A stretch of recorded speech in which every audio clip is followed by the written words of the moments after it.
Kaiju fans, welcome back to the Kaiju World Order. My name's MM, and once again we have quite a bit of news to go over this week. Now, it's so weird, yet back in the day, man, we'd be lucky to get one or two Godzilla figures a month or even a year in some cases. But now, man, it is an avalanche of shit non-stop, one after another, and it's kind of hard to keep track of nowadays. But here I am.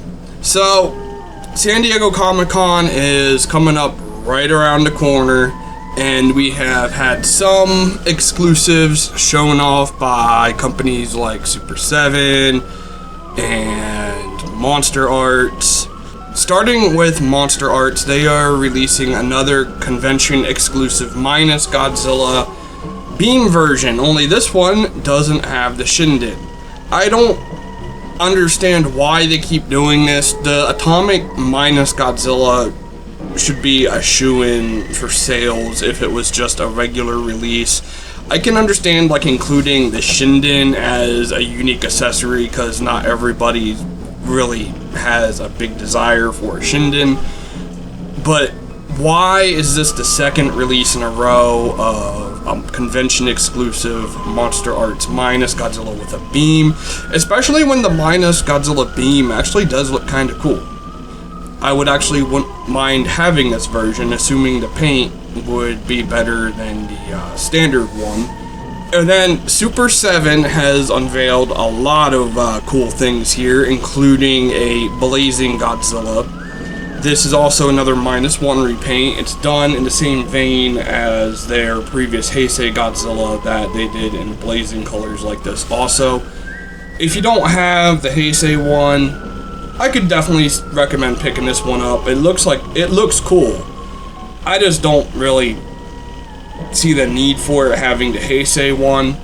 But if this is a sign of things to come, I definitely welcome this color pattern in some other Godzilla designs. I think a Godzilla 2000 with this color pattern would be outstanding, a 54 even. But I also hope they do some other ones. I'd really like to see a black and green themed one, or black and blue. Really, black goes with any color, really, so give me something like that with minus Godzilla. And not to mention, everybody's still waiting for the Ocean Gate Godzilla.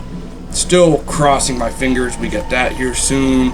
I think it's going to be a race between Monster Arts and Super 7 to see who does it first. And then staying on Super 7, they have unveiled some new fun figures, including a golden MechaGodzilla. This looks a lot like the Trendmasters special repaint from the 90s. I like it. I don't want it in fun though. Give me it in Ultimates and I will shut up about it. But it does look cool if you like funs. Again, they're just not really entirely my thing. They also unveiled a translucent blue minus Godzilla. It looks pretty cool. Again, not really my thing, but if you like funs, it does look cool. I'm still just going to sit here and wait for a glow-in-the-dark version. And then they also did the Godzilla Trike. I saw this coming. They've been doing tricycle figures for a lot of their properties for a while. And of course, these are based on the old Japanese toys. And like I say, I'm not really excited for it. Again, this isn't really my thing. I will probably pick up a glow-in-the-dark one because I'm a sucker for glow-in-the-dark figures. But I also hope that they start doing this same concept with different vehicles and different monsters. And what I mean by that is, alright, so we got Godzilla on the tricycle. Well, we know there's a commercial of Godzilla riding an ATV. Give me that. I would love to have something like that just like on the shelf. Or a Godzilla riding a tank. Really anything except a tricycle. But again, like I see why they do it, it's just not my thing. I'd rather have, as I said, Godzilla on an ATV or Godzilla riding a tank. Something a bit more, not adult or mature, but just not a tricycle. HIYA has just unveiled a new atomic beam version of their evolved Godzilla, which hasn't even been released widely in the US yet. I have seen a lot of salt over this. I'm indifferent on it because I can just cancel the pre-order for the standard release, which I already did, and then I'm just going to wait for Big Bad to put this new one up, and I will then hit that as my standard HIYA Godzilla. Hopefully they adjusted some of the issues. I think it's kind of funny that now people have shut up about the size differences, and now we're complaining about HIYA doing a 2.0 this early on, and I really don't know what some people were thinking.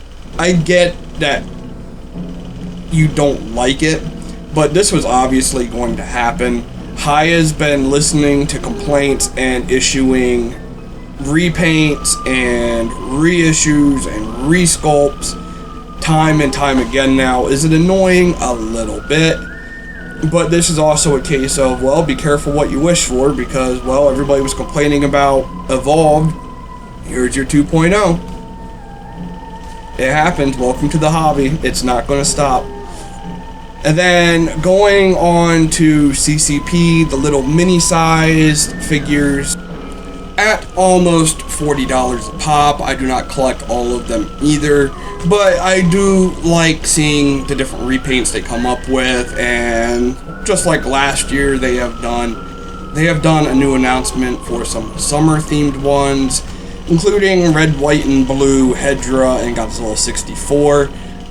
I think they look patriotic as hell, but they seem to be based on ice cream more than the American flag, but screw it, I'm going to call them the American colors regardless. Then they also unveiled a watermelon colored Hedra. Not really my thing either. We have new sculpts for Showa King Ghidorah, or not Showa King, but Heisei King Ghidorah and GFW Godzilla. These, again, are new sculpts. They haven't done these in this line yet. There is just a standard color Ghidorah and a translucent one. I'm probably going to skip these both until they do a more crazy color scheme that I find attractive. And then they also did GFW Godzilla, same thing, but they only have a default color scheme, so it's just really GFW Godzilla and GFW Godzilla colors. Kind of boring, not my thing for a CCP mini-size figure. And then we finally got another Mothra recolor, which is a black and blue variant. Looks very spooky, looks very evil. And then there is also a black and blue colored Shin Godzilla. Same thing as the Mothra. It looks cool. I'm undecided on these two. I might get the Shin Godzilla at the very least, since I do not have that in the shelf yet. The Mothra, yeah, I have a Mothra in my private warehouse on HLJ, so just kind of see what happens by now and then when it actually hits. I might decide to pick it up, I might not. For Gashapon fans, these are those tiny little figures that you can get out of pretty much not vending machines, but those little plastic ball things that you can get at like grocery stores and shit like that in the United States. Japan has them too, and every now and then they have Godzilla ones, with another wave of them announced for that patiently waiting. These look kind of neat. I kind of like the Godzilla one, the just laying down chilling. I can definitely see that being on one of my shelves. The other ones, see what happens. And then Ichibanzo, which is kind of like a poor man's X Plus in my eyes. I have a handful of them. Have unveiled a smaller line of statues.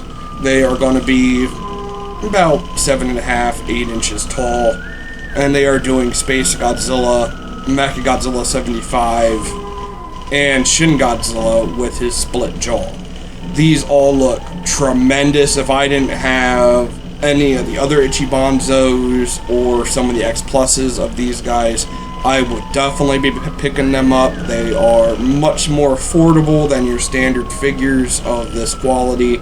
About 75 bucks is the listed price on Big Bad, which I will always recommend using.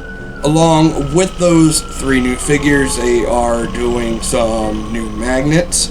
Lots of cool ones here. Then they are also doing a bust of MechaGodzilla that you'll be able to get in both atomic and normal colors. I don't have any of the Ichibanzo busts yet. I do have some of the Diamond Select ones from a few years ago, so I might pick one of those up depending on how they look in hand.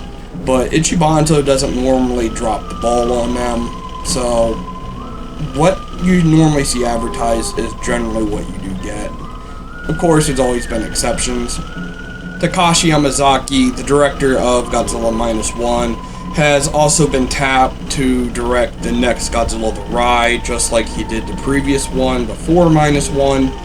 That one, of course, featuring King Ghidorah and a version of Godzilla that looked a lot like the MechaGodzilla that we got. Now this one will feature a brand new MechaGodzilla with a whole new design that is being based on a robotic MechaGodzilla. This new MechaGodzilla is being dubbed Kaiju Type 0G Breaker, and I might be mispronouncing that first part. And frankly, I like it. It's a unique looking MechaGodzilla. It reminds me of Michael Bay's Transformers, or even a fusion of Kaiju and Monsterverse MechaGodzilla. The head is a little off, and I think that might be what's really throwing some people off of this design. I want to see more of it. I want to see it in action, and I'm not gonna lie, I would love to have a figure or 2 of it also. Or throw it in Battle Line. And speaking of video games, Mothra 1961 has officially been added to Godzilla Battle Line. She is deployed as her cocoon and the half-destroyed Tokyo Tower, in which she either acts as a damage sponge where she'll draw all your opponents near, or you can use it to be defended against and then hatch into Mothra. She deals quite a bit of damage. Not my personal favorite Mothra in the game. That will still be Armor Mothra. I doubt I'll really use this unit much, but the few times I have used it, it was alright. I haven't used the new Godzilla Ultima yet. It appears to be a lot like the standard one, but with a little damage radius around it with the red dust. And then a new assault unit where it's just a line of missile and tank fire across the entire battlefield for a selected area. I have not used that one yet either. As of recording this, hopefully I'll get them pretty soon, but I am not spending like 30 bucks on these units. That is stupid.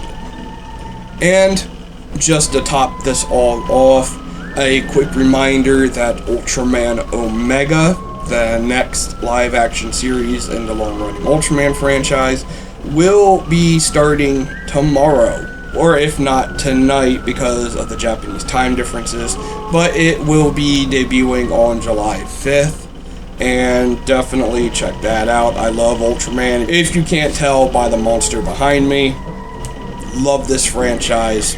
I will definitely be checking out Ultraman Omega, and I will probably be doing episode reviews and recaps as well, because I want to enter that little domain of Kaiju YouTubing. And until next time, folks, peace out, and Minya, take it away. Godzilla says you should like and subscribe.